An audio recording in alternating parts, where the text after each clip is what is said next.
Hey everybody, I'm here with Lon from Lon TV. What's up, man? Hey, everybody. Hey, Bob. Good to see So you. we just did an interview on his channel, and I figured, you know what, we're here, we got the stuff set up.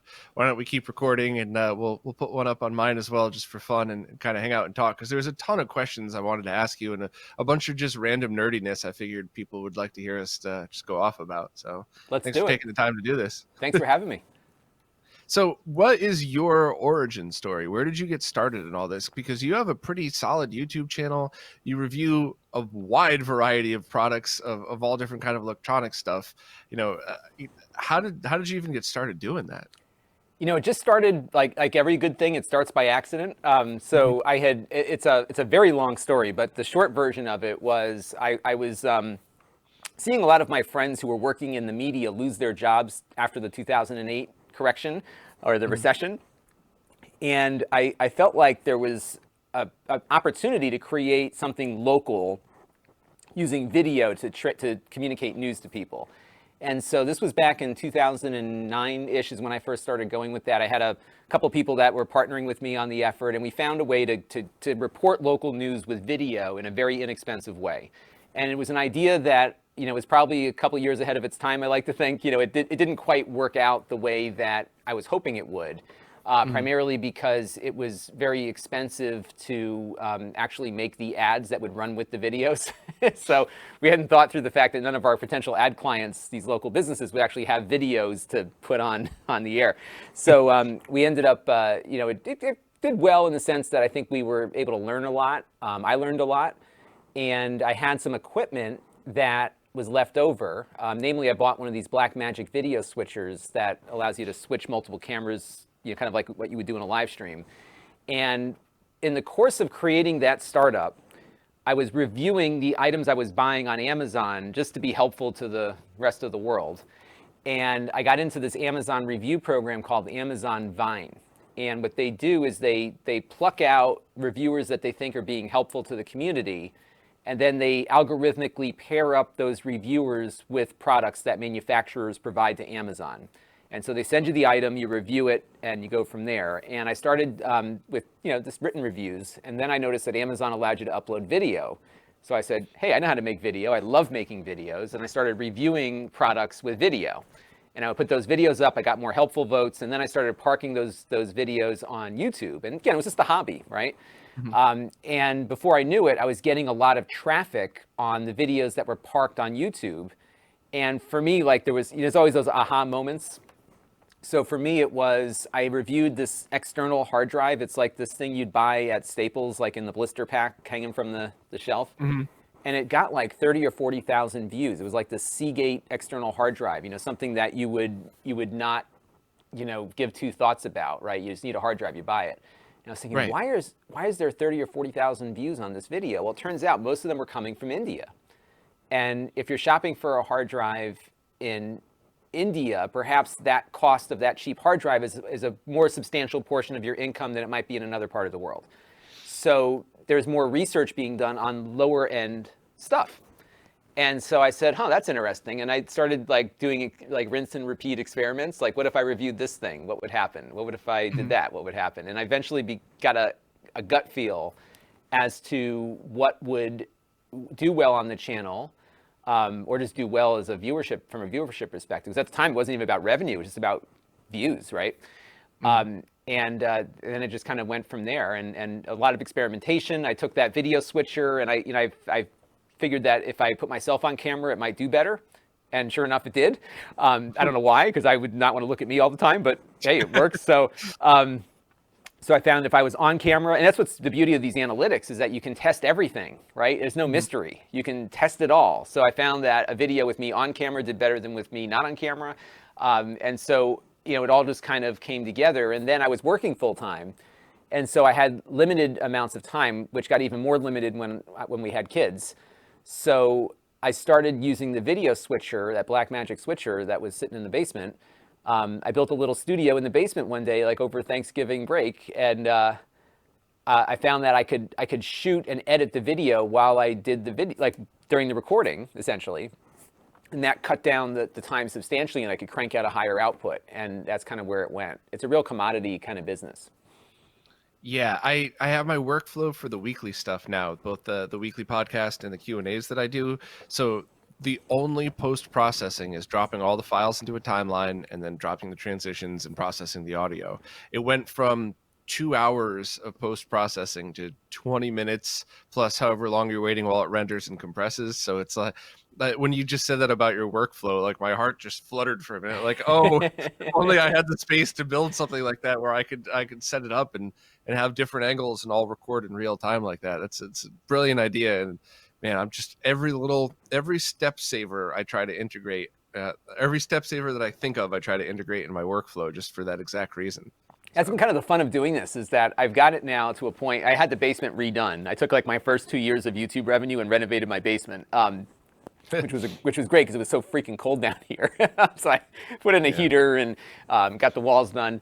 But what's been great about my setup is I kid you not, I come down, I turn on the computer that I use. I use a computer now for that video switching component. I have a vMix machine that I built. I basically turn on the 3 cameras that I've got. I've got one here, one over here, and one overhead. I have my studio lights on one of those smart plugs. So I hit the button on the phone, boot the computer up, I sit down and do my video. Like there's no stuff that has to happen first. And awesome. I don't have to position the camera. It's so much easier. And you know what I found, and this was another thing that I discovered from the analytics, the more time, and I don't want to say like to encourage people to put out garbage, because you do want to create quality content, but I did find the more time I took editing and making it perfect, the less views it got.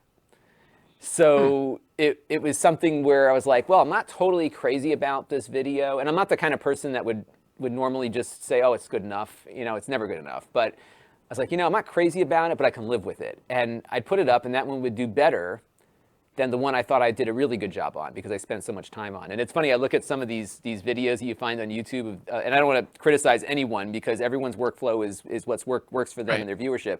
But I look at some of these videos where people like have those timelines with 75 rows of video effects and different clips that they're overlaying and B-roll and audio stuff. And for me, like my timeline is just one strip of video. It's just piecing together the components. It's a little modularity. Occasionally, there's a little bit more editing that goes into it, but not much. And actually, what's funny was I had a video that I shot the other day, and something I was saying in the video I learned was incorrect before I posted it, and so I couldn't reshoot it because I had shot it 2 weeks before. My hair was longer. I didn't have the same clothes. Right. So I chopped it up a bit, and then I did a couple of like I re-recorded some portions just as voiceover, like stuff I'd never do. And one of my viewers said something seemed weird about the editing on this one because it was edited. So, but yeah, it works, and I kind of record like a live stream. And some days it takes me forever because I can't get the words out. And other days, like yesterday, I had a great day. I just did it. It's awesome. Isn't it funny how there's so many factors into what makes things easier someday, you know? And sometimes it's obvious, right? If you didn't get a lot of sleep the night before, you're kind of out of it. Maybe you take, you know, I've had those days where like I was in such a fog because I didn't sleep the night before, and I did everything in like one take, and I watched it back the next day going, this is going to be the worst podcast I've ever done. And I'm like, oh, I nailed every one of those. It's just, yeah, and then some days like I feel like I'm in a good mood, but it takes me, because I do for the weeklies, each segment is one recording. Right. So, you know, I'll do 5 takes in a row of something that takes 5 minutes, and by the end of the last one, I'll be like, oh, I think I finally got it. All right, I'm almost done. And then the tractor trailer will come by, yeah, and I'm just like, ah. Right. Yeah, you're in Manhattan, so you got a lot more noise to deal with there. And luckily down here, I'm usually okay, unless my children invade the space that I'm in, which is happening more frequently when we have all this learn from home stuff. Or the big thing that I have to deal with is when the lawnmower guy comes. Because that's like a half hour of I'm done. The blowers and the mowers going and everything. But what I found, what I can do is I go until I'm like, okay, I'm doing great. I'm doing going to stop it right here and quit while I'm ahead. And then I chop it right there, and then I start another segment. And that's work for me. So I sometimes will like leave a note. So I have somebody who helps me edit now. So I'll get through one part, and then I'll screw up somewhere, and I'll find a spot where we can very cleanly cut the next clip in. And I had a college professor. So I was in college from 1994 to 98. And I had never had any professional video training, but I did have a public access TV show when I was 13. And you learn the process in their little workshop as to how TV works. And it was such a fun thing. And so when I got to college, I took a couple of elective classes in TV production. And I had this professor who was a great professor, the kind that you only learn by screwing up with. So he didn't tell you anything. He just throw you out there, and nothing was ever good because that's how he taught. It was like, this is garbage because you didn't do this. You should have had and one of the things that he was vehemently opposed to were jump cuts. Yeah. Which are all over. I hate them so much. I have none of the formal training that you had. I have no training in any of this other than I remember when I was a kid playing with my dad's camcorder. But when I first started to see YouTube videos, I think what happened, and this is just a wild guess here. I'm completely talking out of nowhere, but I think there was a bunch of amateurs that cut up their video and thought, you know what, it's YouTube, it's good enough. And then those videos got popular. Right. And then a bunch of other people tried to emulate that and took a 2-minute monologue and then chopped out any dead space in between to make it, to give it that like quick jumping thing to it. Right. And I think it became a style. It did. It's gross. It drove me insane. Like I to this day, like I think I have 5 jump cuts out of 400 videos or something, and it was just one of those times where it was the only thing I could do. But even on the weeklies, I'll re-record the whole segment, even if I get something happens like the horn at the end. There was a few crazy ones that I just split in where I was like, sorry everybody, like I can't redo that. That was perfect. It was too good. Yeah, you gotta live with it. And the jump cuts. Oh my gosh, my professor, he would fail you. Like, I don't even think it was like fail the assignment. I think he would just kick you right out of the class. It was that serious of an infraction. If like not even an infraction, it was a felony to have a jump cut. So like that gets ingrained in your head. And it's very different now, right? I mean, the whole video has gone from being, you still have like the high quality stuff out there, like you'd see on network news at night, or you'd see on the Netflix or Disney Plus, where you've got real high production kinds of things out there that have to be perfect. I think in our space, perfection is not necessarily looked for.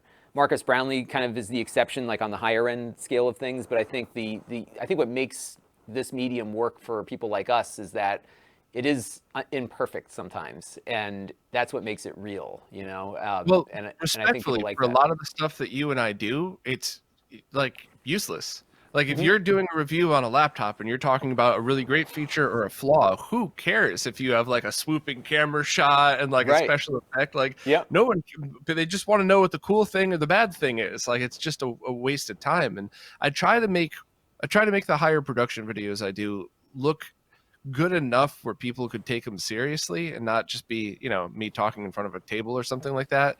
But I always have those moments where I'm like, I can't spend any more time on this. I got 20 other things I got to do. It's going out. So somebody said to me once too that, a video that is not posted is not getting watched. Yeah. And I think you could spin your wheels. And two things that really get me is one, the people that have a talent and don't share it with the world. Because like if there's never been a time in history when you could share a talent with the world easier than now, even if only 5 people watch it. If you have 5 people that like what you do, that's a start. It doesn't take, you don't have to have millions of people to make a living on this platform, and you can certainly find a path because you get discovered, right? Like there's all sorts of great stuff. So that drives me crazy. The other thing that drives me crazy is the people that just can't finish it. Like just get it up and see what happens. Take the risk, and see where it goes. And I've had people like, reach out to me with questions about production, like, what do I need? And like, you don't need anything. Do you have a phone? Yes. Then start with the phone. Until the phone doesn't accomplish the goals that you set out to do. I did not buy, really, like I started with this cheap video switcher, but I plugged in everything I had into it. I had these odd cameras. They didn't match when you switched between them. I literally had a shop light for my studio light because that's what I had in the basement. You know what I mean? And I started with that. And it wasn't until I said, I'd like to do picture in picture like I've got us in right now. When I wanted to do more things like that, that's when I upgraded and bought equipment until I really knew I needed it. And Right. I've had a few people over the years that would go out and buy, and I say to people when I do one of these production videos, like, don't buy this because I'm using it, but here's what I use. But I've had people go out and just like buy everything and never start because they put the cart before the horse. Right. And the cameras on these phones, like I have, the new iPhone, the new Android phones, the cameras are so good that it's fine. And if you can tell a good story and roll with it, and then take some risks, because I found, like, if you have an opinion or you have a product review that you want to put out there, yeah, people might criticize it, but you might be surprised to see how many people like what you just did. And you would never know that until you put it out there. And even with my PC reviews, we've got it down now to a real formula. But the formula came from all of the things that people said I didn't do on the initial videos. Oh, you missed this. You missed that. Yeah. Things that were not obvious to me were very obvious to the audience, to the point now where very rarely does someone say, oh, you missed something. Or if I start seeing people, like lately when I review the laptops, there's a lot more of a focus on the webcam on the laptop because everyone's on these Zoom calls now. Never used to be a big concern of people, at least in my viewership. So now we're doing a little bit more because I was starting to hear that. And what I did on the initial PC reviews is I would post follow-up videos answering that question, and now we incorporate it all into one. You know what I mean? So it's one of those things where, especially in a commoditized environment, which is what I'm primarily operating in, 80% of my traffic are non-subscribers. So if in the commoditized environment, if you're taking in that viewer feedback, you can very easily do well there because you're answering the questions that people have. And you don't know what those questions are unless you put the video up. And sometimes you might be wrong, you might screw it up, but it makes it more real. And I think the key thing is that if you're ever wrong about something, and you've corrected yourself at times, right? A lot, yeah. If you're wrong about something, just put yourself up there and say you're wrong. Guess what? That's the right thing to do, and people will appreciate that you're willing to be honest with them when you're not 100% correct. It's all basic you just human touched stuff. upon like a bunch of trigger points for me. Like, I get genuinely offended when I hear people say there's too many podcasts, there's too many streamers, there's too many anything, and it's just, I don't think people understand. Like, if you start streaming and some friends that you have that you grew up with watch, and some buddies that you've made along the way, and you have 10 people watching a stream, imagine having a party with 10 people over hanging out. I mean, that's a full success every stretch of the imagination. Like, you don't need to be, just because you're a streamer or a podcast or anything else doesn't mean that you have to try and make your living off of it. Treat it the same way you would having a bunch of friends over and having fun. And it's really awesome. And you're right about the technology. I mean, the first couple of in-person interviews I did, actually many of them actually, I had my iPhone on a tripod. Yep. And once or twice I would tape a piece of paper that I like coned around it just to, and it would actually be better than the cheap lav mics I bought. The secondary audio from my phone actually ended up being more than what I needed. So you don't just do it. And what you said about not finishing projects, that is so true in every aspect of life. Do you know how many bands I did like a mini 2 weekend in a row tour with that never done anything, never put in an album, never did a video, right? They just played gigs and we're always talking about finishing it. Or how many freaking electronics projects are at 99% and they just for whatever reason they walk away from it. And it saddens me because it's like, I hear a lot of, and look, I get it, like there's people have significant challenges and impediments to achieving their goals, right? I mean, there's a lot of barriers, especially economic barriers, that people can face, and I don't want to discount that. But that said, I've talked to a lot of people who have passions that they could be doing something with, that, oh, it's too hard or this or that, or people start something and it fails and they just give up on everything else. And for me, like with this media stuff, I started with that local news video thing. That didn't work out. And granted, there was a lot of time investment. There was a lot of, was some degree of monetary investment that I had to put into that to buy all the equipment initially. I lost time. I lost money.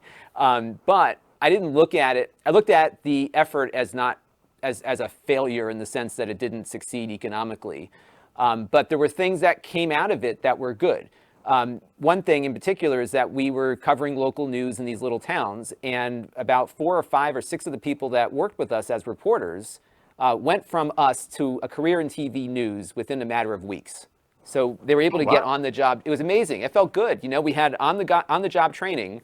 One in particular, she was great. Like she, actually, a couple of them were like this. They came out of college knowing the basics and the technical expertise on how to report, but the writing wasn't all solid yet. And Mhm. my partner was a former news anchor, and so she coached them through the writing of the story and planning out how to put together a news package.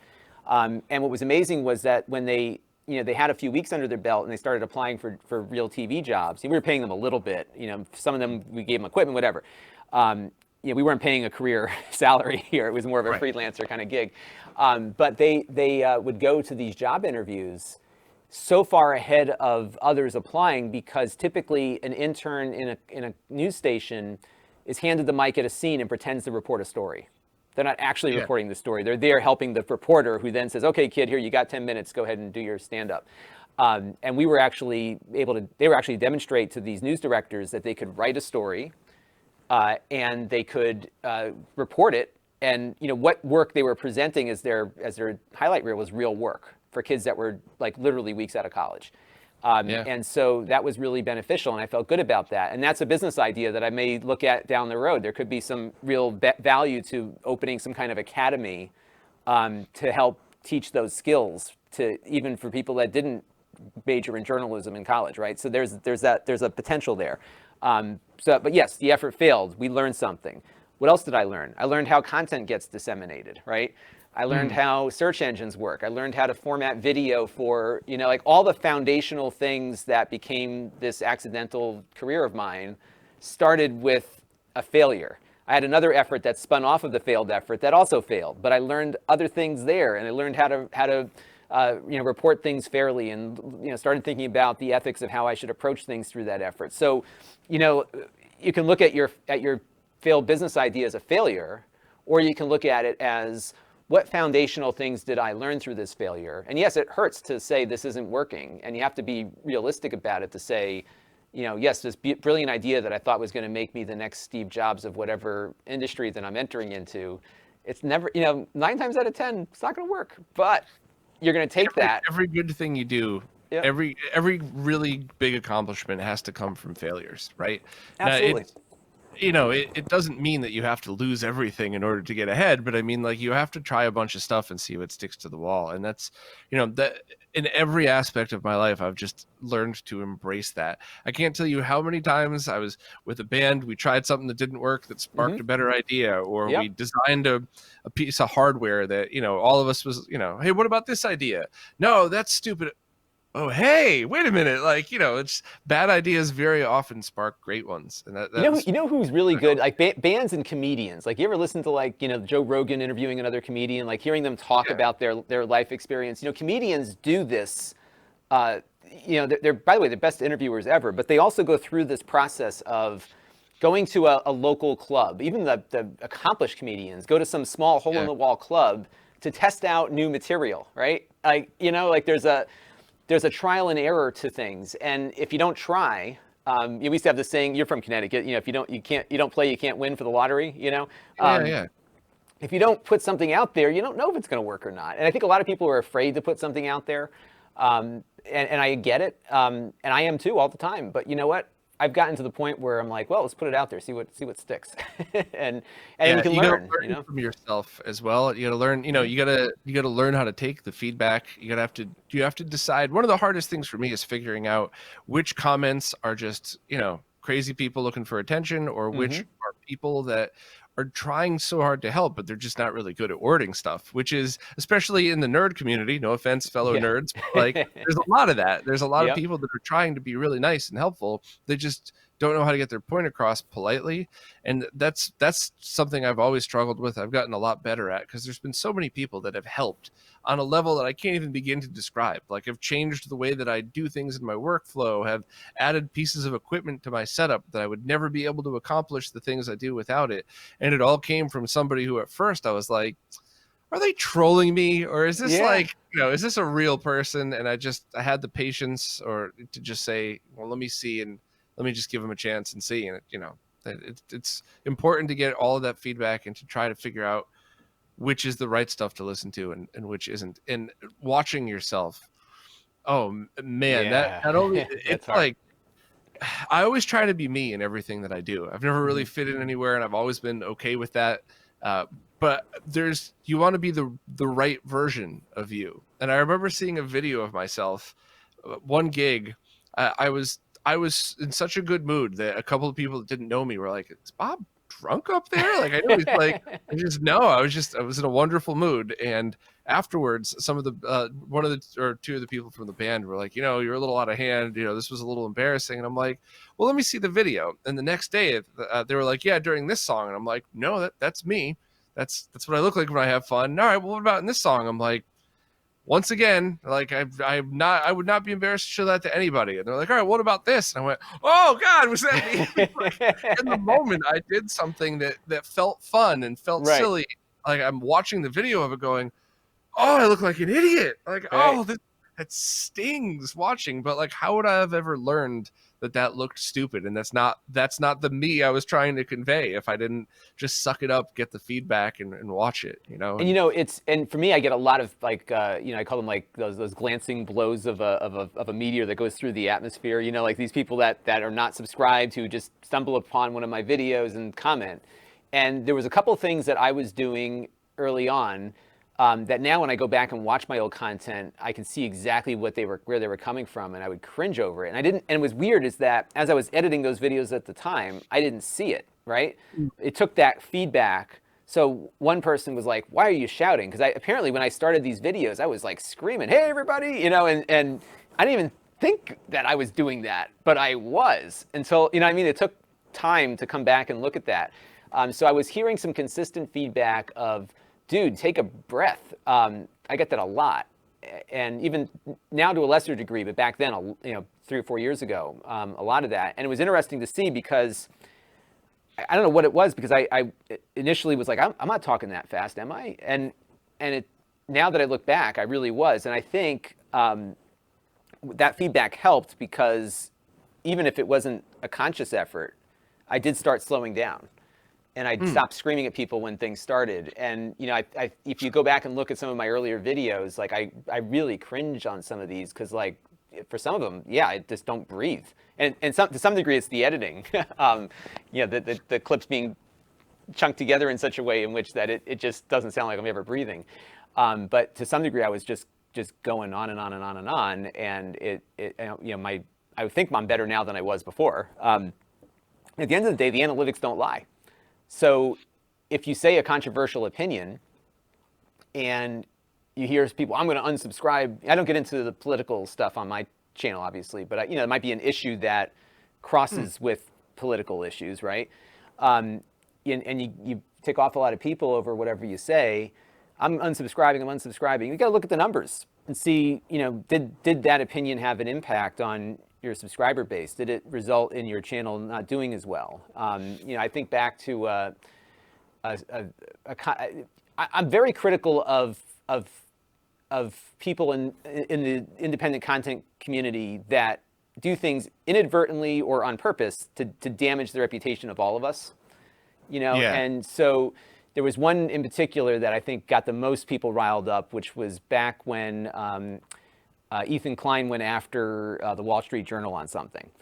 And he was actually, I understood where he was coming from, but he was not correct in his accusation. This was about somebody earning revenue during the whole the content gate thing with all when YouTube started being more restrictive about who gets revenue. And he went after the Wall Street Journal on something that he was totally wrong about. And I pointed it out, like, look, if you're going to make an accusation that significant by accusing them of making something up, you need to have your facts together and make sure that you are absolutely correct in that assertion before you just take a knee-jerk reaction and put a video up to millions of people. Because the biggest enemy of us independent creators are the traditional incumbent media, who want to shut us down because they're losing millions and millions of dollars every day to people like us. The fact that you and I can make a living is because the ad revenue that used to be completely under the control of Rupert Murdoch and all these other media conglomerates are now coming to us. And now there's tens of thousands of people that can make a good living doing this content, and it does come at the cost of the old guard. And you don't want to put yourself in a position that creates that issue. And so those are the things that I might bring up from time to time. And but you got to look at your analytics. Reasonable opinion, though, and that not only is that a perfectly reasonable opinion, it's one that you could look back on and go, like, I'll stand by this one. Like, if you feel the need, you meaning somebody that gets upset by this, if somebody feels the need to lash out and freak out and unsubscribe over a perfectly reasonable opinion that they disagree with, then that's not a valued subscriber anyway. Right. Like, if I say, hey, my favorite cookie is chocolate chip, not really a fan of oatmeal raisin, but I'll take one if somebody offers it to me. Unsubscribe, cancel you. Right. Yeah. If you get upset over that, then it's not my problem, and that's fine. But the analytics side of that, I mean, you still have to take that into account. There's lots of very reasonable, non-offensive things that you could say nowadays that are trigger points that will potentially get you canceled. And part of the thing, so, you keep mentioning analytics, and I'm kind of fascinated by that because not only do I not know what I'm doing, based on my history, I probably am doing more damage than helping, because throughout all of RetroRGB.com, every single person that I spoke to about how I set it up said, you're doing it wrong, you're not going to show up in the algorithm. Yet, if you Google any of the major terms that the site covers, I'm always in the top 5 results. And in many cases, I am the top 5 results. Right. So I stopped paying attention because I didn't, I just figured all of these people that, wanted me to pay them a lot of money to help with my analytics didn't actually know what they were talking about. No, they know how to game it, and I think that's the key, is that when you I often consider SEO like the modern equivalent of snake oil salesman. I don't want to insult all the SEO people out there. I think there's some very good ones that know how to make the responsible ways to up yourself here. YouTube in particular is a really good platform because of the fact that they can measure attention in a way that you can't always do on a website, right? So why YouTube, I think, is so effective at making recommendations is because it knows what is getting the most watch time, the most attention. And so you can't fake that a lot of times. I mean, there are farms out there that try to do that, but I think they've been able to make it very difficult to game that attention system, which also makes it difficult for them to communicate to us exactly what we should be doing. But you're right. I mean, I think here's what I found with YouTube, more so than the web. On YouTube, if you put out good content, you will get discovered, and you will be rewarded for creating content that engages with people. It really does work. I think there are spaces in which you can be at an oversaturation point, and I think there's also within a niche, there's a finite amount of people in that audience. And so what I've focused on for my channel, I love retro video gaming, but I know that I don't know enough about it to do what you do. I don't know enough about it to become like this technical wizard that can, advise people on how to solder their televisions and stuff. So like the value that I can bring into that niche is limited. So what I discovered over the course of starting this channel is that there's my audience that I like to engage every Monday on my wrap-up show, and through some of the retro gaming content that I cover, through some of the networking stuff that I cover. I have live production people within that scope as well. But my audience is very fragmented because people find me because I reviewed some printer that they were looking at a few years ago, or this laptop. And so for me, what I found is that focusing on sustainability from a financial standpoint is what I've always looked at. And for me, it is why I spend about 80% of my time covering just general consumer electronics, which the retro community would have no interest in, but it pays the bills. It pays the bills through affiliate marketing, clicks and that sort of thing.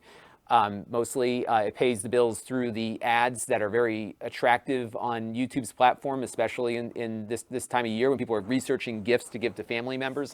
So that's why when you subscribe to me, you might only see a retro gaming related video once every, month or two, because I got to pay the bills by reviewing printers and computers and laptops, which I'm interested in, but it's not as fun as this other stuff. So that was kind of the realization, especially with that hard drive video, that wow, I could make a living reviewing these cheap external hard drives because somebody wants to know about it. And so you fill those little niches across a broader spectrum. You'll find higher CPMs and you'll see all that. And that's where the analytics really come in, because I go on there every morning. What are people searching for to find me? What videos are engaging people this month? Here's a really good example. About 2 or 3 or 4 years ago, maybe even 5 years ago now, I did a video about Chromebooks. Mm-hmm. And it was a video about Chromebooks. Like, what is a Chromebook? This is what it is. This is what it's not. And the video tanked. Like, it didn't do well at all initially. But I had a feeling that it needed to be done. And 2.5 years later, that video, which tanked on its initial upload, became one of my highest earning videos by a factor of 10. Like, it was almost like 10% of my revenue one month for a video that I had done 3 years prior. And the reason was that as people started looking for information about Chromebooks, you'd either find, the Chromebook fan who thinks they're the best thing ever, or the techie guy who's on Linux who thinks these Chromebooks are nothing but junk. I just said, here's what it is and here's what it isn't, and that engaged people, and it engaged general consumers. And so, it's one of those things where when I saw that, I said, oh, that's interesting. I went back and watched the video. Is this content still relevant for right this minute? And it was. And then I put a little tickler in my to-do task, because I knew this was a profitable video. And I said, go back and look at that video next year to make sure it's still relevant. And when I went back and looked at it the following year, it was missing some stuff. So I redid it for 2020. I did the 2020 edition. And right around this time of year, it goes right back up, because people are out looking for laptops for family members for gifts.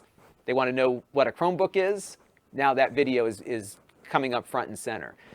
So it's to some degree playing the SEO game, but it's really thinking about putting yourself in the mind of a consumer. I often think about, like, how would I explain this to my dad?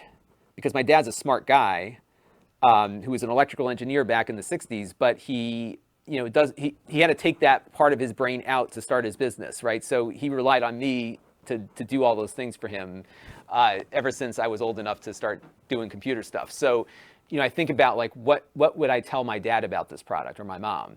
And that's kind of the approach I take on a lot of the consumer electronics. And I found that on YouTube, people are generally hyper enthusiasts, which is not a problem at all. It's great. Right, yeah. But, if you're out buying a laptop, is this good for my kid? Is this good for my mom? Is this good for my dad? Like, why is this screen important? Right. And that's kind of the approach I took. Or how's this game going to work? And I'll tell you what, the biggest question I get on Chromebooks had been, before that video, can I run Word on it? Or, actually, you know what prompted it? It was that. I was getting those questions, can I run Word on it? And the other thing was, I was buying Chromebooks, reviewing them, and then reselling them. And I was reselling them on Amazon, and they kept getting returned to me. Like, they bought it, and, like, they booted it up, and they couldn't run Word on it. So they're like, this doesn't run Word. So they would return it. And it was crazy. Like, every Chromebook I sold, at least we get returned at least once. And then I was like, I need to make this video so that when they go to buy it, they know what a Chromebook can do and what it can't do. Yeah, the only analytic experiment I ever did was, maybe this is obvious and I shouldn't have even bothered, but I posted something on the website and on Twitter that was really, like, for lack of a better description, a feel-good story. It was something that everybody who's involved in retro gaming should love. They should be, oh, this is great. We all should be happy about this. And nobody retweeted it. Like, the hits on the website weren't that good, even after I talked about it in the following week's podcast. Because sometimes, I'll put out a post and it kind of, no one notices, and then I talk about it in the podcast and they go, oh, I actually do want to know about that. Nothing. So just as an experiment, I took something that really upset me. I think it was something that Hyperkin did, and I just said, all right, I'm going to write a post that is 100% true, but a little antagonistic. And I'm going to make sure, like, hey, this could go wrong. Is this the hill I'm going to die on? And It's just, I didn't really care about that thing that I was talking about, but the bigger picture, don't rip off consumers, don't take advantage of a niche market, call out companies that do this. Yeah, I'll die on that hill. That's absolutely something I'm very passionate about. Don't let big companies steal your money. Mm-hmm. I'll stand up for that.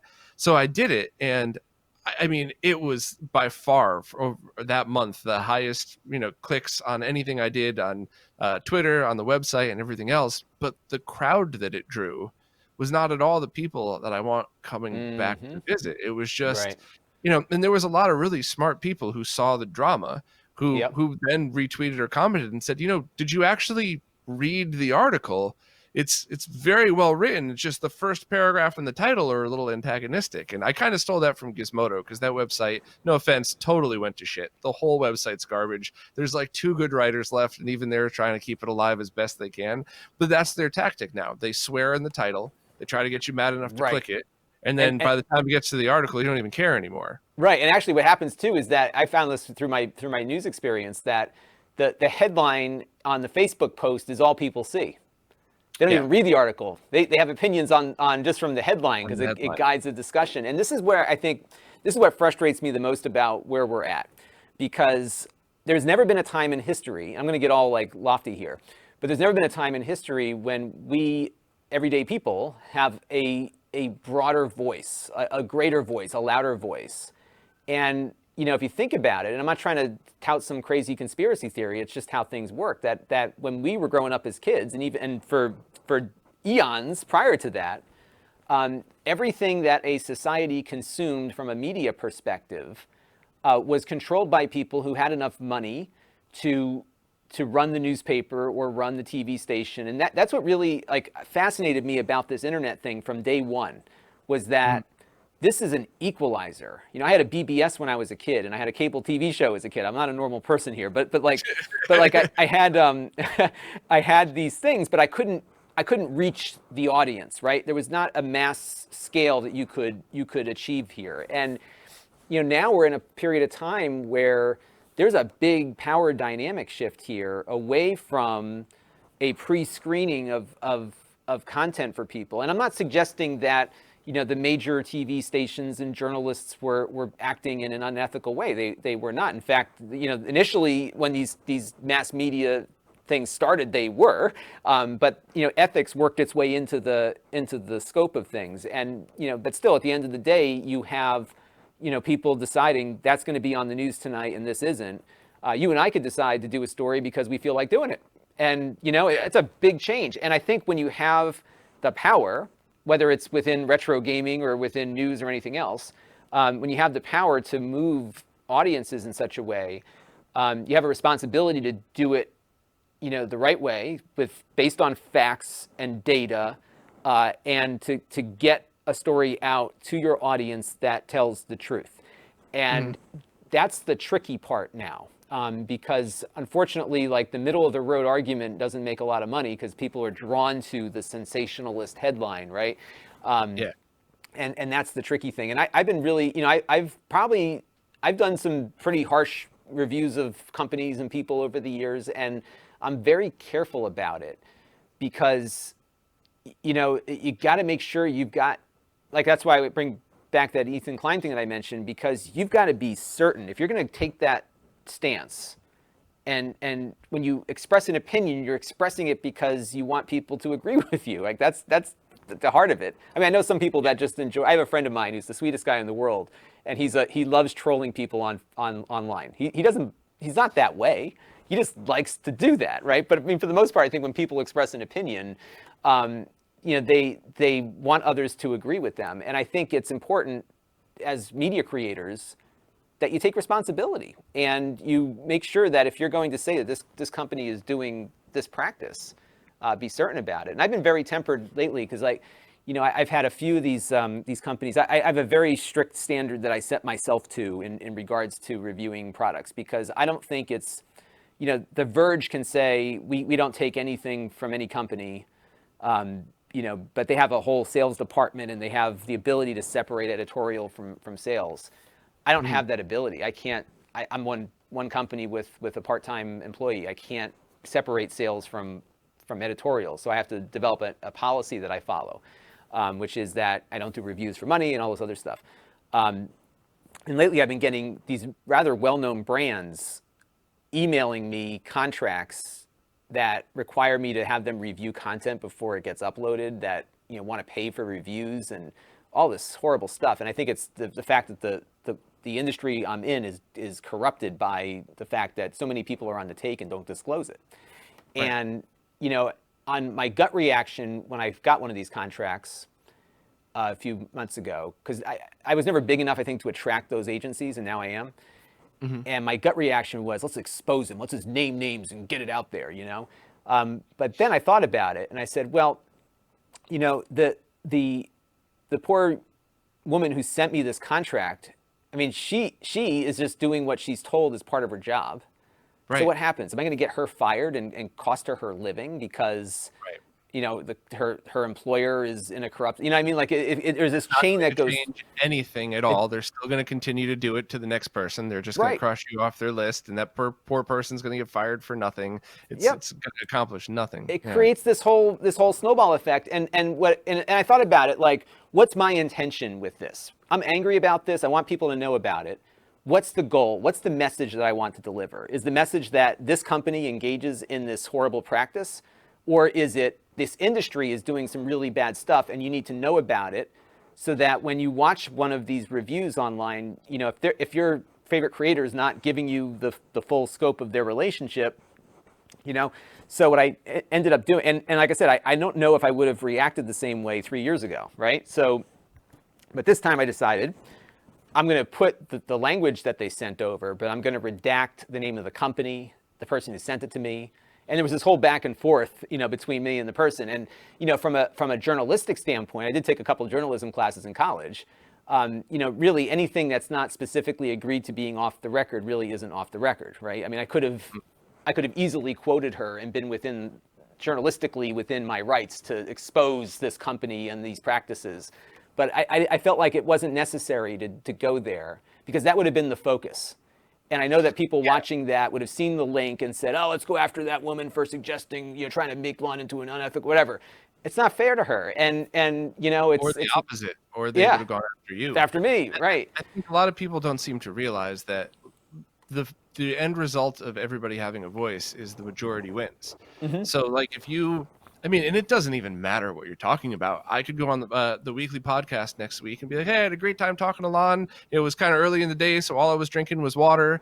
And you could go on your podcast and be like, hey, I had a great time with Bob. But man, he just kept doing shots of Jägermeister over and over. That glass full of vodka he's got there. Yeah, it's not that I wouldn't do that, but I didn't. But it doesn't matter. You have like 6 times the subscribers, so everybody in the world is going to be like, "Oh yeah, that was that interview. Bob was doing shots of Jägermeister."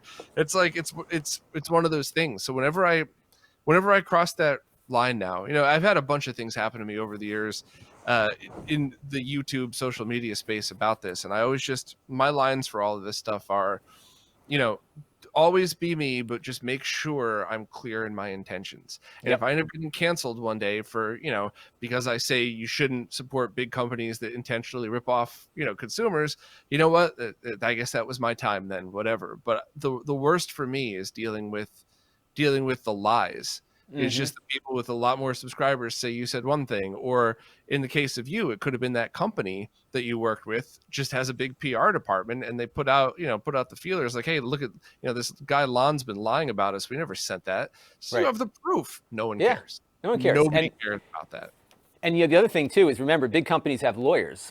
So, one of the things that I did early on, and this cost me, that's a big number. I have an insurance policy for slander and libel, and a lot of creators don't have that. And if you're in the business of reviewing products, you probably, I think especially large scale consumer products, you probably want to have one of those policies because we experienced this.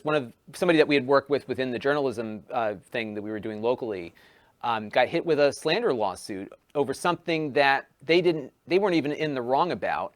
They had a person come on a message board. This was in the midst of a political election.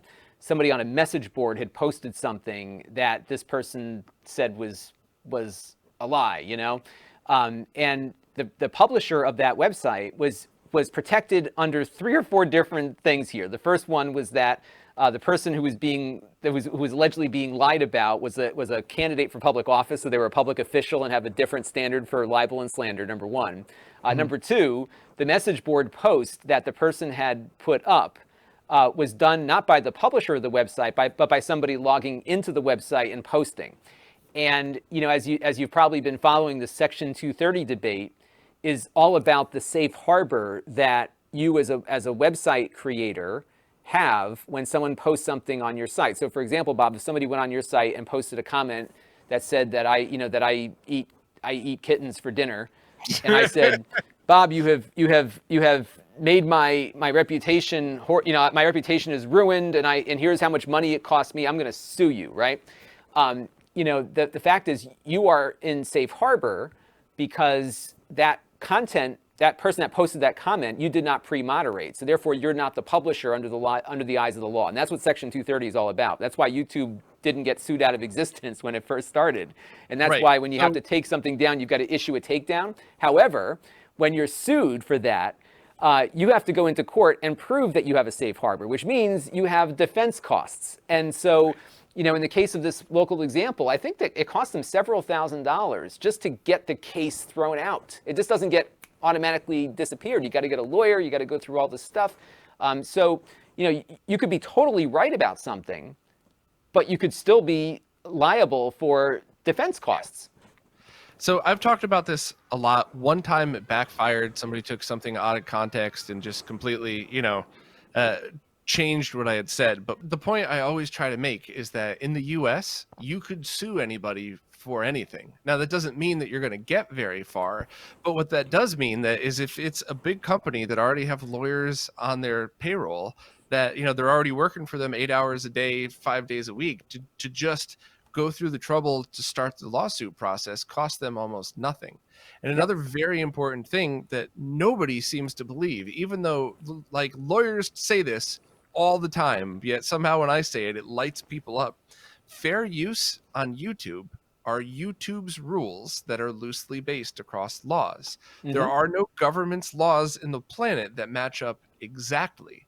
So YouTube could say, no, yeah, that's completely 100% fair use. You're allowed to do it. You could still be breaking the law and you could still get sued for it. Now, very often, even if you were to technically win the lawsuit, you're going to get, you're going to spend infinitely more than you would get. It's going to get you bad press. It's going to make you look bad. There's a lot of reasons why it doesn't happen, but all the time, but it's still a genuine fear. Oh, yeah. And that's why, even Nintendo's known for their cease and desist letters and stuff like that, even for people that don't deserve it.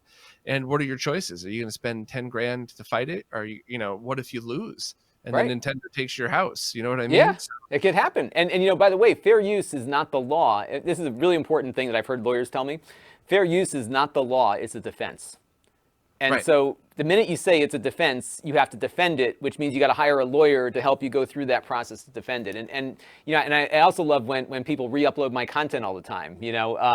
So one of the challenges you have as a commodity content creator is that everything you make gets re-uploaded.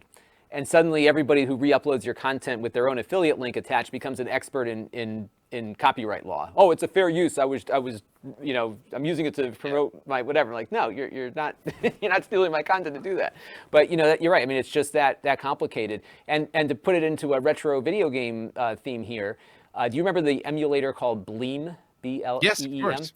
So, that was a commercial PlayStation 1 emulator that was being sold. It was for the Dreamcast and the Mac or Dreamcast and Windows. There was another thing on the Mac that was out for a while as well. And you could probably make the case that they didn't reverse engineer anything. They could have proven that their emulator was totally legal. But Sony sued them knowing they couldn't afford to sell their product at the price they were selling and be able to. Yeah. So, that's the kind of risk you put yourself into. That I think a lot of folks don't realize that, if you start spewing out this stuff, and by the way, I think just bring Ethan Klein back up again. He had one of the few cases that actually went through the court system that developed some type of history here, because, before the Ethan Klein case, there hadn't been anything that really made it to court on this topic, especially as it relates to new media. So he was sued by some guy. Ethan was making fun of somebody, and the guy that he was making fun of sued him for defamation or whatever, and they took it to court. Ethan, and I give him a lot of credit for this, decided, I'm going to fight this, and he raised a bunch of money. I think it cost several $100,000 in legal fees for him to defend himself, because a lot of times these things just settle and you take the content down and it's over with. But he brought it through all the way, and I'm pretty sure that it got to the point where there was a ruling. And the important thing about the Ethan Klein case is that it defined, to some degree, granted it's one situation, but it defined to some degree some precedent now that rolling forward you can point to. You can point to the Klein case now that's saying, that the amount of time you use is immaterial. It's whether or not the transformation of that content constitutes a proper fair use. So there's very little. Before that case, there wasn't much at all. So you'd really be rolling the dice going to court and spending all that money versus just taking the content down and being done with it. And that's kind of the real trick here. And to some degree, YouTube, is often a problem from the content ID standpoint. But to some degree also, it provides greater protection for creators because in many cases, not all, but in many cases, let's say you did happen to steal somebody's music in one of your earlier videos. You put up Universal's, something owned by Universal, right? They will generally not issue a takedown or even sue you because YouTube has created a mechanism by which maybe they'll grab some revenue from you, right? I mean, like but your message, your speech stays up. And Right. yes, it stinks that you're not, they're putting ads that they're making money off of from your work on there, but you also stole their music, So it is kind of fair. yeah, I mean, it gets into the weeds when you've got music playing in the background, like from your ringtone, that suddenly gets flat. I mean, there's all these other edge cases that are bad, but I think on the whole, what YouTube has done has enabled this medium to grow. And to some degree has allowed creators more flexibility with copyrighted music versus how it used to be. I don't know if you've been down to the YouTube space in Manhattan, but in order to use the YouTube space down at Chelsea Market there, you have to go through a whole class about copyright and fair use and clearances and all the stuff that I hadn't really ever thought about before. But back in the old days, the traditional media days, it was very succinct as to getting the right permission, making sure that you have the licenses in place before you can even have somebody's song appear in your work. It was as stringent then as it is now. It's just that more people now are getting hit with these things. And I think to some degree, the Content ID system, while far from perfect, has made things a little bit easier. And I certainly make use of that system to defend my work. So I think there's some real benefit to it. It's just tricky navigating those waters. Yeah, I mean, you hit the nail on the head with a lot of this stuff. Any YouTuber that claims to be an expert in fair use, I give an excellent chance that they're just regurgitating the YouTube rules and not understanding any of this. And for me personally, I've had so much theft over the years that I've made my point very clear, or my stance on this very clear. But if anybody re-uploads content, they're getting copyright struck immediately. I have no sympathy for any of that. And there's a bunch of people that for years have just read my content on their channels without credit, which is messed up because myself and any of the people that contribute, if you and a giant YouTube channel were to say, hey, check out this cool thing on RetroRGB, and you just read the info and left a link, like that's a compliment. And whether that technically violates fair use or not, no one's going to care. That's a compliment. Right. Great. Even if you disagreed, as long as you weren't accusational about it, that's fine. And I made my stance clear a couple times on the podcast. Like, look, my channel's still small. I'm not going to call these people out because, like we discussed before, whoever has the most followers wins, period. Right. Yep. But unfortunately. I'm going to start keeping track, and other people are starting to notice. And there's a couple notorious ones, though. And every time it happens, they'll put up a video about this new thing, and it's reading word for word, including, sometimes I'll make a grammar mistake or, something like that, word for word, one of my articles written by any one of us. And every time it happens, I just get 10 text messages that day. Like, did you see that person's new video? Like, nope. I don't even want to click on it. I don't even want it popping up in my algorithm. just, and people are taking notice, and uh, a lot of people on both sides, people that just watch the content and other content creators are starting to really know who are the thieves out there and who are the people you can't trust. And if there ever is a day where I could press a button and say, no, that's 99% of that video is my content, just with Right. somebody else reading it out loud, I would. And like I said, all I ever ask for is just put a link. Yeah, You put don't a even link. have to. You don't even have to say. You don't even have to show a picture of it. Right. Just Summarize mention. it and link it. That's easy enough. And it's funny because I got into something like similar to that. There was some popular channel overseas had taken some of my footage and was using it in their news report. So they had taken minutes of the work that I had done and then just made their own video with it. And I I wrote to them nicely saying, hey, this is my content. I'd really appreciate it if you re-uploaded the video without the content in there. And I got this snotty response back like, oh, it's fair use. Like, first of all, you're not even here in my country where I know what the law is in this country, and you can't do that, Yeah. And explaining that, oh, it's a fair use because we didn't use all that much. No, we're talking about this topic, and there's a nuance to it, which is, look, if they had uploaded a portion of my review and said what a crappy reviewer I was, that's fair game. Like that, Yeah. that you could argue that there's a fair use to referencing and transforming that original work for criticism. That's valid. That's one defense that you could win on. But if you are basically taking that content and uploading your own, you're uploading like, hey, this new thing just came out. Here this new, look at this thing. This new gaming PC came out, and here's how cool it looks. That's not talking about my content. You're stealing the work that I did. Even something innocuous as B-roll footage is still, look, there's still a monetary value to that work. And so, I've tried to, when I've noticed these things occurring, it's one thing when it's like somebody just trying to earn affiliate revenue, I just take those down immediately. When I see another YouTuber doing it, I reach out and say, hey, before I do something, I noticed that you did this. I don't want to have to go through this whole process, but just understand that, this content is not free for the taking, that, if you wanted to use something, you need to ask first. And maybe I would say yes, you don't know. But I just recently had to go after a pretty large YouTuber. And there's a lot out there that, and it's funny because there's people that have lots and lots of subscribers. And when you go and look at their channel, they don't actually produce anything new. They record some voiceover track, sometimes even hire somebody to do the voiceovers for them. And then they just pull down footage from all these different channels to fill in their B-roll. And it's just like, how does anyone gain anything from that these folks have millions of subscribers? I don't get it. It's background noise. It's like morning radio. Yeah, a lot I of guess the drama channels do that. They just want to spew off stuff and hope that this week they'll get a video over 10,000 views. And even though they have hundreds of thousands of followers, it's a weird subculture that I want no part of whatsoever. Yeah, I won't even pretend like it doesn't even exist. I'm really There's a whole about it. subculture of YouTubers that make their entire following based on, like, all right, new video from Lon this week. Let's shit on the whole thing and talk about all and like there's people that just have entire channels based on that. And what?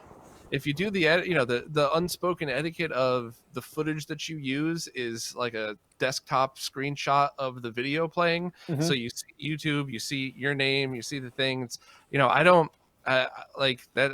That, in my opinion, whether it's legal or not, like, hey, you're sending people back to me. Please don't lie about me because I hate when that happens. Right. But like, that's about it. No such thing as bad publicity, right? It's exactly like, and like I said, if I see someone referencing my content, either praising it or criticizing it, that's fair game. It's just the reuse, and for me, the reuse typically is somebody just trying to earn affiliate revenue off of what I do. And for me, there's a very big business risk there because, most of my traffic are people who aren't subscribed to me; they're just searching. So if one of those videos begins to get competitive on a search thing, that could really cost me money. So I'm very diligent on that. Yeah, it's funny how from a legal perspective, how much of this stuff spills over each other, because Mm. a lot of the knowledge that I'm saying, and by the way, I'm not a lawyer. I've never pretended to be an Yeah, I'm expert not in one any of this either. stuff, I just know but what could get me sued. yeah, it comes from years of being on conference calls with lawyers Mhm. and the companies that I've worked for, or companies that I've done consulting work with. So a lot of this stuff really overlaps a lot. And it was even when, one of our products got cloned, 15 years ago or something, when I was working for that product development company. Mhm. It's kind of fascinating to me. And It's the culture around that is kind of fascinating too. it is, and one of the things that I would suggest everyone do, even if you can't afford a lawyer, you probably know a lawyer, and just talk to them, because a lot of what you're dealing with, even if it's simple copyright stuff, there's just, even on just basic torts, the things that every lawyer learns. To Mm. have a conversation and say, hey, here's what I do on YouTube, here's what I say, what's my liability? Yeah, while that's a good piece of advice, every lawyer I've ever talked to will give you an hour-long answer Oh and yeah.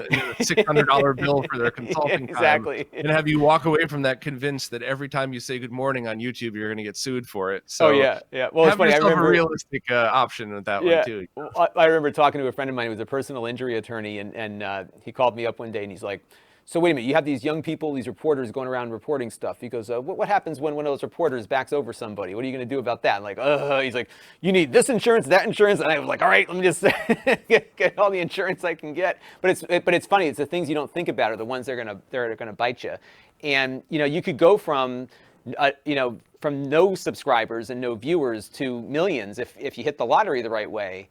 And suddenly you're in a whole different world. And I think it's understanding early on what your liabilities might be, to kind of guide that thought process about protecting yourself, because it's going to be the Wild West for the foreseeable future.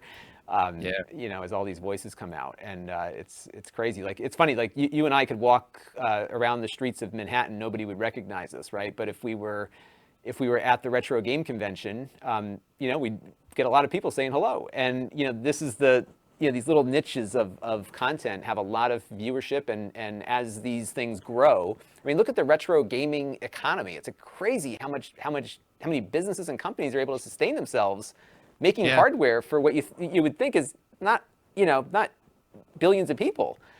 So there's money at stake now. So there's things change.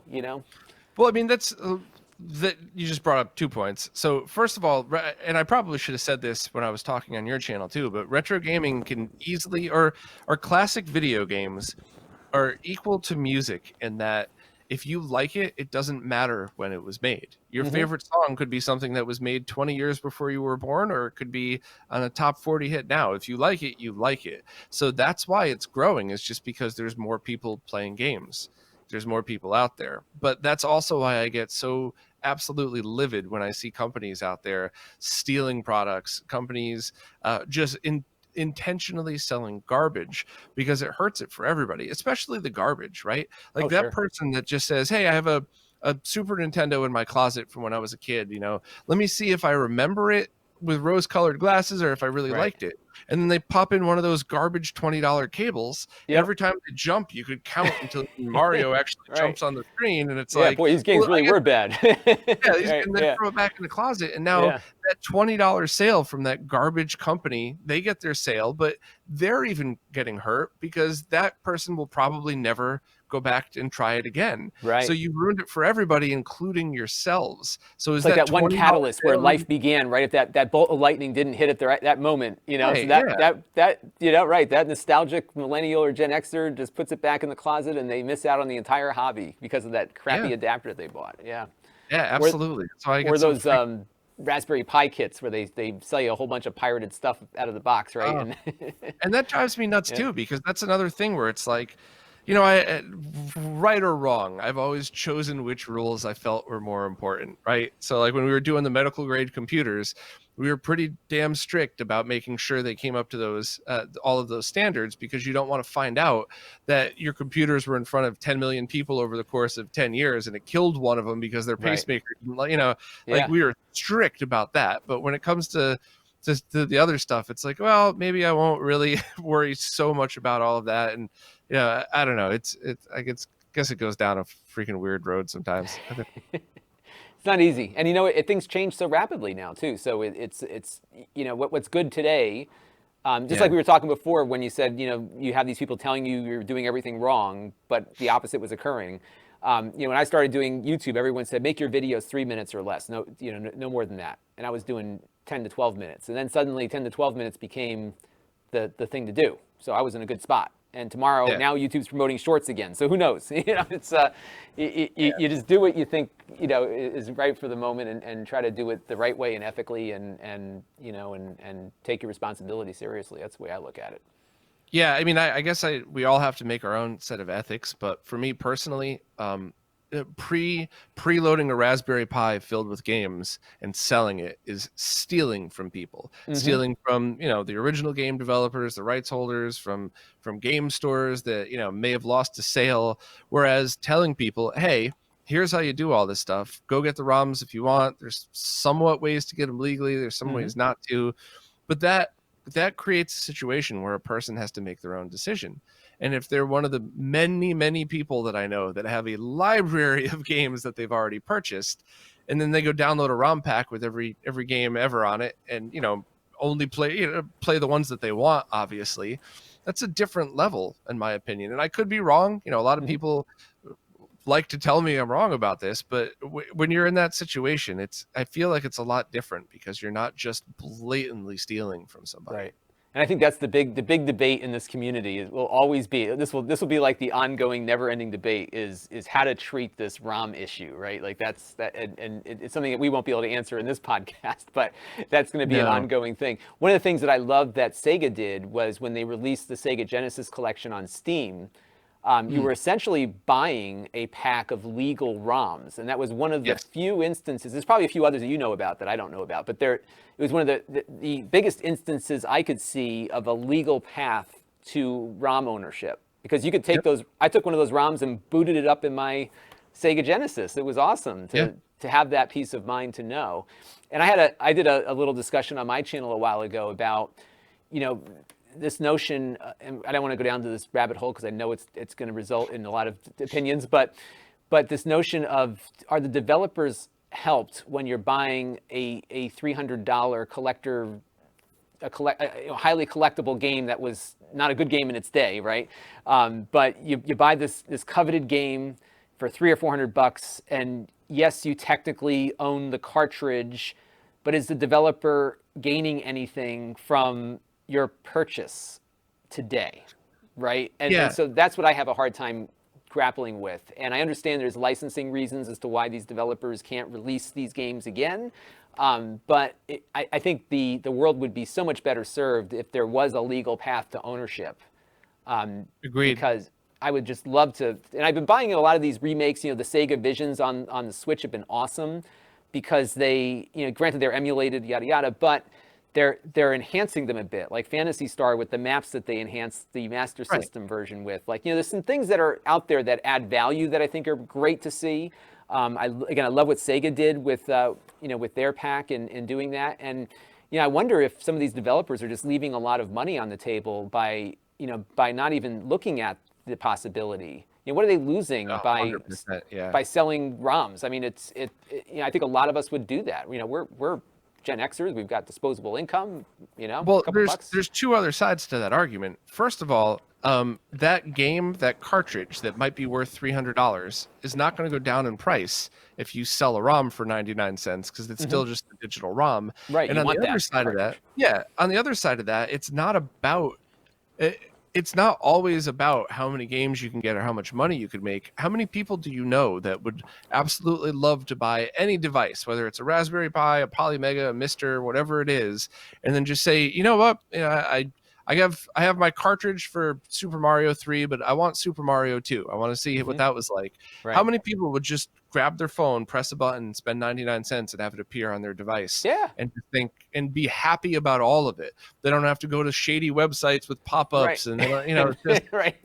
just get what you want for a reasonable price. So And that's what kills me about Nintendo is that, I'll tell you, it's really weird because I have the Xbox One and the Series. I have all these modern consoles. And for whatever reason, I keep going back to that Nintendo Switch. I play with that thing more than anything else out there. And the NES experience is not great on it, you know? Mm-hmm. And it kills me that Nintendo has obviously had put some effort and thought into getting these old games in their library back out to their community through the network service, obviously through the subscription thing. But they're sitting on this awesome, great content. You know, the number of people in proportion to the Switch ownership base is very minimal. You know, if Nintendo came out and said, "Hey, you want to? Here's our ROM." The ROMs are out there, and in fact, they're using these ROMs that are out there in their own commercial. Right? Remember, it was exposed that they were using a pirated ROM to. So why not just sell it to people that have the original hardware that want to play it again? I don't see the harm, you know, and I understand that you know they don't want to eat into their network subscriptions and stuff now, but how many would it eat into? I mean, it's not like it just, I don't get it. If it was me, and I'd be looking at, I try to maximize the value of my work, which is time, right? So when I live stream, I'm typically recording a video at the same time I'm live streaming, right? Because I can get, for the time investment, I can get two things. So if Nintendo could make, another couple $1 million, maybe, selling ROMs for a couple bucks a piece, and you can then make the things that they keep saying are illegal, legal, why not do it? I just don't get it. They clearly benefited from the work that the community did, because I'd be willing to wager that they probably hired people that gained that expertise doing things that they deemed to be illegal to put it into the Switch. I don't get it. I mean, but Nintendo has made a bunch of very silly mistakes, and one of the biggest ones is, the majority of their audience, for their first chunk of consoles, for their first 4 even, are all probably at an age where they have extra money to spend, and they don't want the Switch experience. They know, if they played any games at all in the past 10 years, they know how laggy and weird a lot of this is. The online play doesn't work. So for Nintendo to go the opposite and say, hey, casual users, still right there, but I'm going to take the Mr. NES core and we're going to re-release the original front loader NES. It will play your old cartridges, but you could also download ROMs from us on it.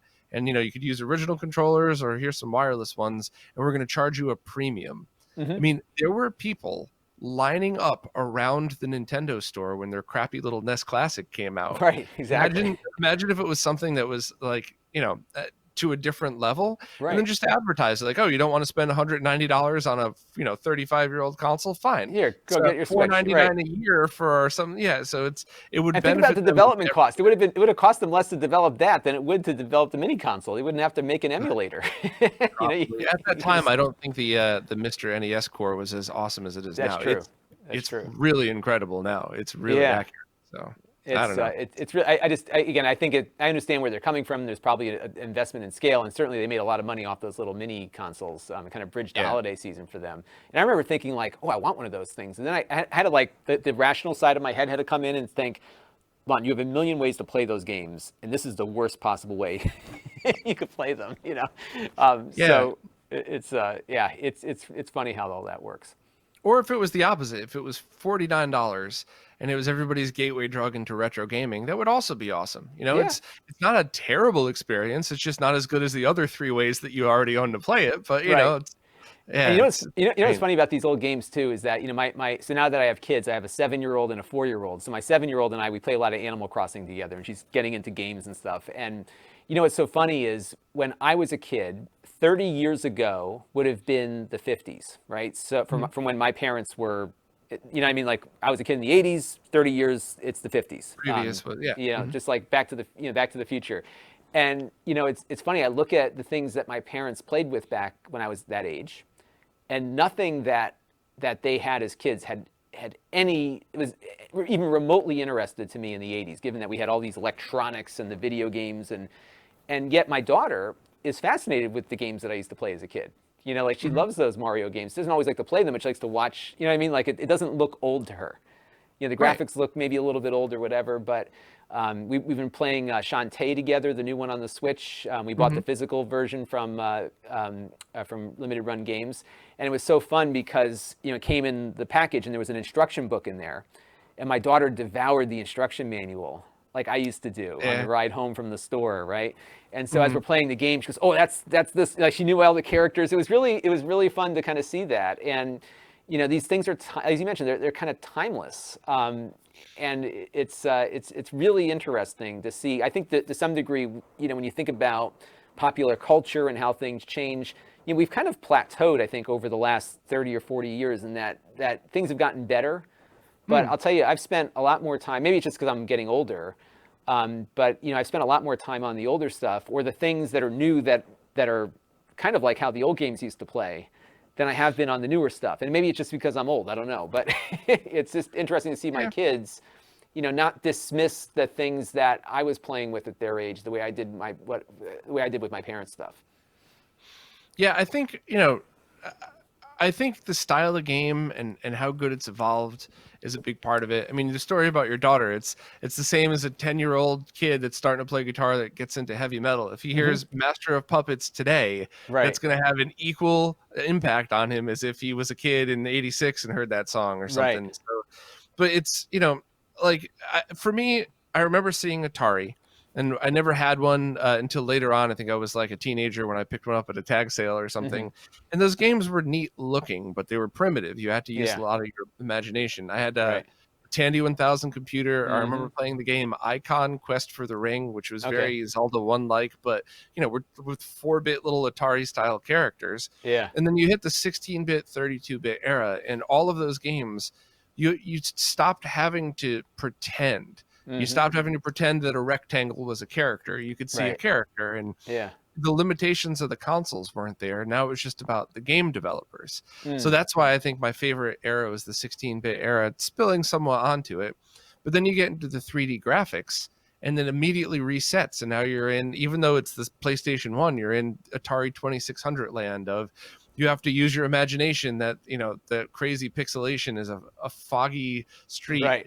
and Yeah. it's, once gimmicks get past that and reach a state where it's solid, that's when it's really awesome for me. So Mm-hmm. like, I've always loved all modern racing games. Yep. And, looking back, there's some that I would replay. There's some that I wouldn't. They were just cool in the time, but I like that style of game.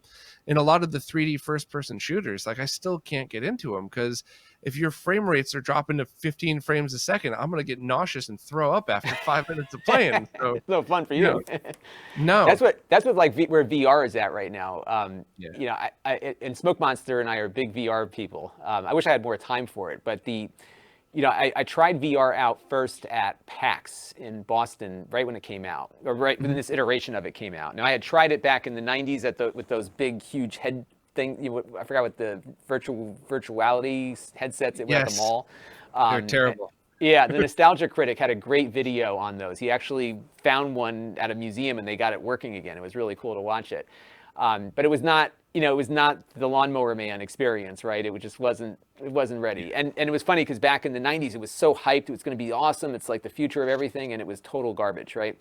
And then fast forward to 2016, and I was at PAX and I tried on the HTC Vive, and I was like, holy crap, this is the freaking holodeck. And what's been fun about watching the development of VR is that it's reminded me a lot of the Atari 2600 days, because everything's an experiment.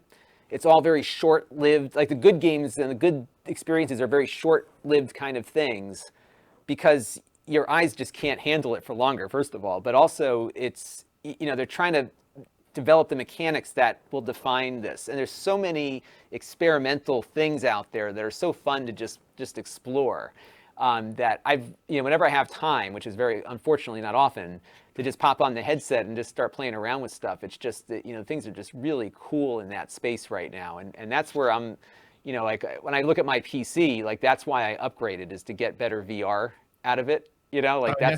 that's like driving everything. And what kills me, back to the analytics, what kills me is that whenever I do anything VR on my channel, it tanks because the consumer Yeah. interest just isn't there. And the only hope that I see is the Oculus Quest stuff. That is beginning to take, I'm not saying it's like, console level here from an adoption standpoint, but I'm seeing some trends in my data that suggest the Oculus Quest is actually selling to some degree. And what they've done is they've put together a very consumer-friendly device, because you buy this one thing and you put it on your head and you turn it on and it works. And it's better than you expect it to be. And that's been a lot of fun to follow. And you can hook it up to your computer and get the PC VR experience too. It's like an all-in-one kind of thing. So like, I'm really excited about VR. That's what, from a gaming perspective, that's the innovation that I'm seeing now. Because I back to Cyberpunk. I bought the game and I have the Series X, so I said, let me buy a game that'll play on the Series X, because we know it doesn't work well on the other consoles.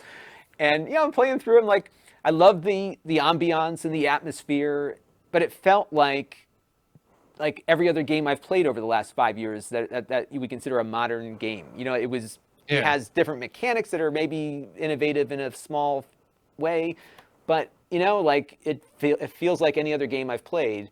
But when I step into the VR experiences, it's so different, and there's so many limitations that are driving the creativity in a way that I'm not seeing in standard games. So I'm really excited about VR. I think it's going to take a while to get there. I think the headsets have to get more comfortable, and there's a lot that has to occur.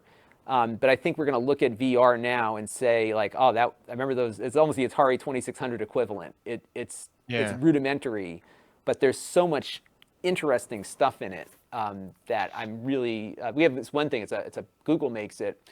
You can paint in 3 dimensions. Oh, that's neat. It's like my daughter does it, so you can paint over your head and like walk through your creations, and it's just what surprises me is just how good it tracks position, the position of your hands, the position of where you are in space, like all those things they've figured out. It's just all the other stuff that they have to work on. But there's a lot of cool things that are happening there, and that's what excites me the most on the gaming side of things right now. It's that, and then all the new retro hardware, like that stuff excites me too, because I can I put that mode thing in my Dreamcast, and it just turned it into something new for me. Like that excites me. The Mister is a way to experience things in a way that I couldn't before. I had the hardware, but I had to mod it to get it to work with my like all that stuff is out the window. I can just turn this thing on and experience old things new. And that's the 2 areas that really excite me right now. Absolutely. I'm also looking forward to the HP virtual reality headset, whatever. I forgot the name of it, but it's up for pre-order now. It's expensive, but it's something I would definitely want to at least try out, because it's a 4K, 4K experience. 4K, it's square 4K per eye, and then I think it's at 90 hertz. But I think the secret with VR, and I could totally be wrong here, but I think the secret might actually be higher frame rate, not so much higher resolution. So something at 720p, we're running at 240, might actually be infinitely better than 4K at 60 for something VR based. Yeah, the frame rate makes a big difference, and 90 at a minimum, I think, is where you need to be. And it's not just for the realism. It's also so you don't yak all over the place, because any dip in frame rate becomes very disconcerting. And so and this has been a whole nother part of the development. So you'll see on Steam VR and PlayStation and Oculus, they all have systems in place to do frame blending, so that when you have a frame rate dip, the hertz, the frame rate doesn't actually decrease in the headset, because that's what gets people out of whack. And like No Man's Sky is one of those games that really pushes the hardware. I don't think it's very well optimized for VR, but it's one of those games that you'll see a lot of that processing going on to try to smooth out the experience a bit, because it's just a enormous game that just has a VR mode, But we're starting to see more with it. The Star Wars Squadrons, like that's just an awesome experience. I haven't played enough of it yet that I really want to get into it and spend some time with it. But having to be able to sit in the X-wing cockpit, I mean, it's just awesome. So there's some really cool stuff out there, and I think the HP headset is looking pretty cool. I have found that the GPUs just have not gotten to where they need to be. Even like at the super high end. So I have a 2080 Ti, and for some stuff, it's not enough. Now that was last year, that was the top of the line, but the 3090 might do better. I don't know, but it's there's still some work to be done there. Yeah, I kind of think the brilliance of the Virtual Boy was in how little they put on the screen. because they weren't trying to do full motion video, and they weren't trying to do all this crazy stuff that they can't even really pull off now. It was basically a bunch of red lines, Game Boy style graphics, but in 3D. I think Yeah. that's kind of why it worked. I mean, some people don't think it worked well at all. I think it did, and I think that's why it did, is because all of the simpler stuff is what looks better. Tennis, Wario with Game Boy style graphics. I thought that actually worked out. I have a Virtual Boy that I bought not all that long ago, and it's you look, I had rented one when it first came out, and I was like, this is cool. I can't see this. It was a lot of work to. That's part of the VR problem. It's a lot of work to use it. You got to have the energy and. But yeah, it's kind of neat. And a friend of mine who does a lot of TV production said to me, he goes, the best works that you see are the works where there is some either artificial or real limitation that the artist has to work around. Yes. And I thought that was real. Like, you look at, when the Instagram videos, or when Vine, remember that 5-second, whatever it was, Right. You had a lot of creative stuff that came out of the result of only having a certain amount of time in which to tell your story. And I think that's the same with, with a lot of this VR stuff, and to some degree the retro video games are so cool because they had significant limitations. And you look at some of these YouTube videos about how they had to work around those things or figure out some way to tweak it. It lends itself to more creative ways to solve the problem. Now it's just like, I feel like an old fogey here saying this, but nowadays, they just throw more gigabytes at it, right? Yeah, make the game 150 gigabytes, and so it is like there's no limitation. You don't have to fit it onto a floppy drive or into a 4 megabit cartridge now. So I think the VR is a new limiting factor technologically that requires creativity to make a good experience. And I think those are the things that I appreciate the most, are the ones where, wow, they got this to work on that. Like, that's cool. I even look back to the original Star Wars movie. I can't get my daughter into it, unfortunately, but every once in a while, I turn on the original Star Wars, and it's just, when you watch it and it looks so, it's just such a part of our culture, but there was a day in which there was no Star Wars, and then a day in which there was. And you look at that movie, and if you try to put yourself in the shoes of, what would this have been like if I had never seen something like this before? It's just like blows your mind when you think about that. And what made it so amazing was just how limited everything was and what they had to invent creatively, both in an engineering sense and a cinematography sense, but they had to create to make that happen, right? Mm-hmm. It was the limitation that made it awesome, which is why to some degree, like the Star Wars films we see now, like I loved Rogue One. I thought it was a great film. But I was thinking at the time of the last space battle in the movie, is this what every Star Wars movie is going to be like now? Just take a bunch of computer-generated X-Wings and fly them around, And they had a behind-the-scenes video of how, they can run the battle and then just choose what camera positions they want to use for the shot, because it's a program. So, I think back to watching like the behind the scenes that George Lucas had to put through, and they had you had one shot that was going to work, and that was it. So the amount of difficulty in like replicating, the amount of difficulty in creating Return of the Jedi's last scenes in the space fighter realm in particular, was immensely difficult because they were essentially working with a revision of what they started with, as opposed to today with all the modern Star Wars films where it's in a computer to some degree, right? It doesn't diminish the artwork and the creativity has to go into it, but the technical limitations are not there. And I think that to me, I think is something that I would love to see game developers try to, and we've seen this in a few examples recently of some games where they were released on major platforms, but the developers limited themselves to an older piece of hardware to make the game. And I can't remember which two I'm thinking about. Xeno Crisis was one of them. Yeah, and Tanglewood was another one. There's a few, and those turned out to be really fun because they had to live with that limitation that they would have had to deal with then. And I could see, as I'm not a developer, but if I was, I would see that as a really fun challenge to have to work within the limitations of the hardware, yet apply all the things that we have learned about good gameplay since that hardware was released. And I think that's what makes Xeno Crisis work really well for me.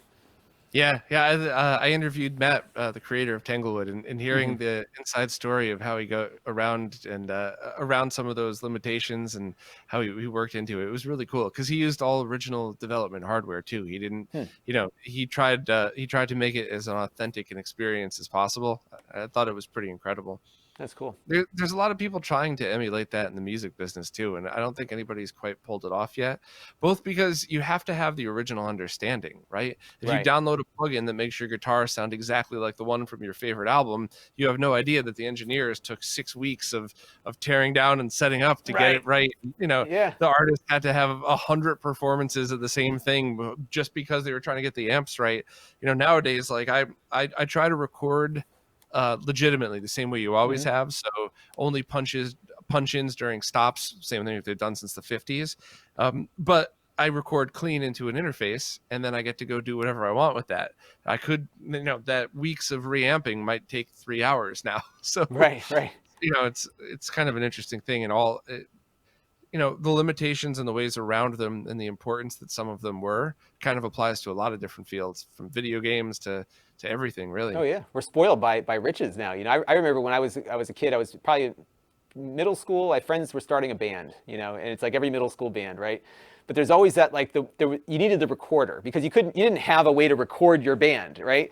So there's Right. always like this one guy in town who's got the multi-track recorder that you had to like get on his good side for. So there was this one teenager that had the multi-track Tascam four recorder. track Yeah. recorder, right? Yeah. Yeah, right. Yep. And so they had to go to him to record it. And there was no way there's no digital anything, so it was really funny. We made a music video. So I had taken, I'm trying to remember how we even did this.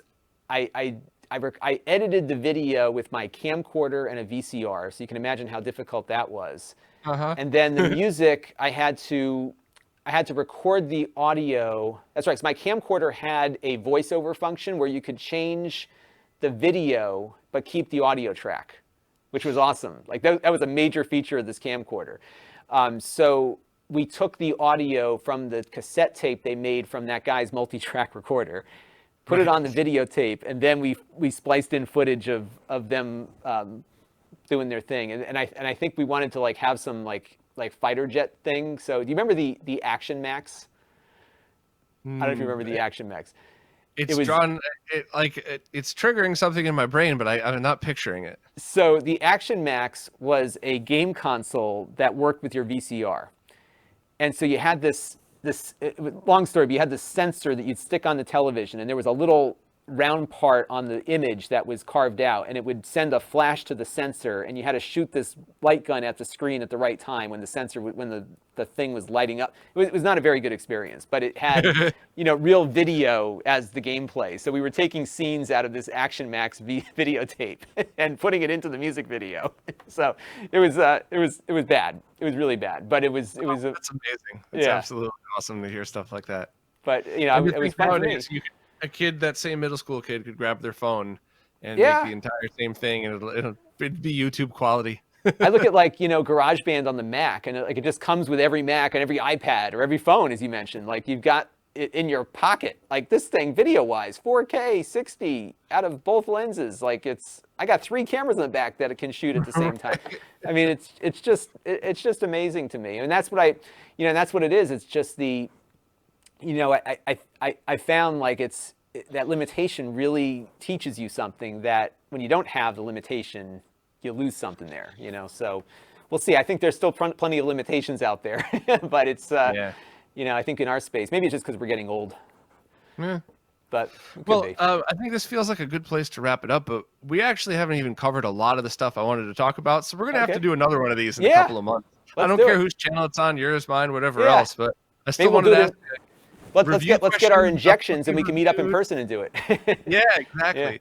Yeah, absolutely. I still got to tell you that crazy cable card story. Oh yeah. There's a whole bunch of fun reasons to do a follow up. So let's continue this at some point in the future, hopefully in person at some Yeah. point. Well, what Relatively we could soon. do? We can go to the YouTube space. I took that class. I may as well use the place, and we can do it there. It's It'd be been fun. closed for a while. Yeah. Oh, is it? Even Yeah. pre-COVID, it was closed for 6 months Oh, before that. geez. I don't know why Okay. they shut it down, but if you go on the website, it says closed until further notice. So So hopefully maybe when they it's open back. reopened it.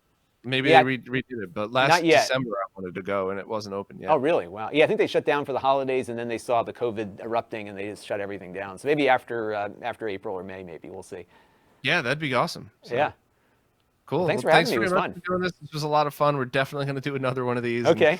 I'll put links to, of course, everywhere to find you on YouTube, your social media, and all that stuff. But yeah, yours is definitely a channel I'm subscribed to. And it's, I mean this respectfully, of course, but I see every one of your videos and I'm like, oh, I don't need one of those. Don't need one of those. Yep. Ooh, that's neat. Let me watch that review. So And that's you got how a it good works. variety of stuff. Yeah, So. and that's how it works, and that's the challenge of my subscription base, because not everybody subscribes for the same reasons, and that's okay. If people don't want to watch something, totally fine. We're doing just fine no matter what it is. So thank you for your viewership, and I watch all your stuff too.